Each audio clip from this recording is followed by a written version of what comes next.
Gospel of the day, Mark chapter 9 verse 14 to 29. And when they came to the disciples, they saw a great crowd about them, and scribes arguing with them.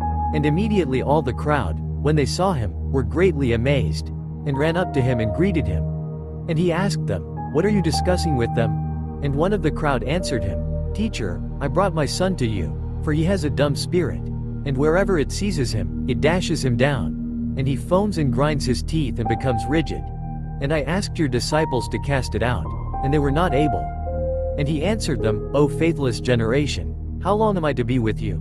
How long am I to bear with you? Bring him to me." And they brought the boy to him. And when the spirit saw him, immediately it convulsed the boy, and he fell on the ground and rolled about, foaming at the mouth. And Jesus asked his father, "How long has he had this?" And he said, "From childhood. And it has often cast him into the fire and into the water, to destroy him. But if you can do anything, have pity on us and help us." And Jesus said to him, "If you can. All things are possible to him who believes."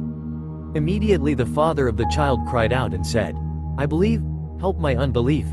And when Jesus saw that a crowd came running together, he rebuked the unclean spirit, saying to it, "You dumb and deaf spirit, I command you, come out of him, and never enter him again."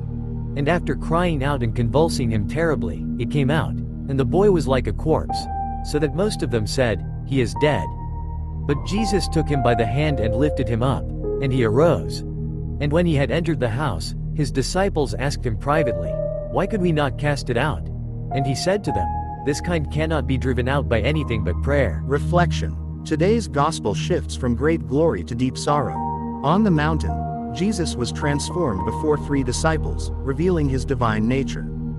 They felt joy and amazement. But as they descended, they encountered a conflict between the scribes and the crowd. The dispute was about a man who brought his son to Jesus' disciples for healing. The boy was mute and deaf from childhood, and the disciples couldn't cast out the demon. The scribes criticized the situation, and the father seemed to lack faith. Jesus replied, "O faithless generation, how long will I stay with you? Bring him to me." When the boy was brought to Jesus, he did 2 things. He commanded the demon to leave him, and instructed it to never return. Freeing the boy changed his life, but preventing the demon's return was also an act of mercy. This passage teaches us that defeating evil isn't enough. Temptations and challenges continue, and without vigilance, one might relapse into sin. We must stay alert after overcoming temptations to maintain our path to holiness. Reflect today on temptations you've overcome and the importance of remaining vigilant to grow in virtue. Prayer. Lord, I trust you and ask to be cleansed of sins, keeping me from returning once I'm free. Help me grow closer to you and stay strong in faith. Jesus, I place my trust in you. Amen.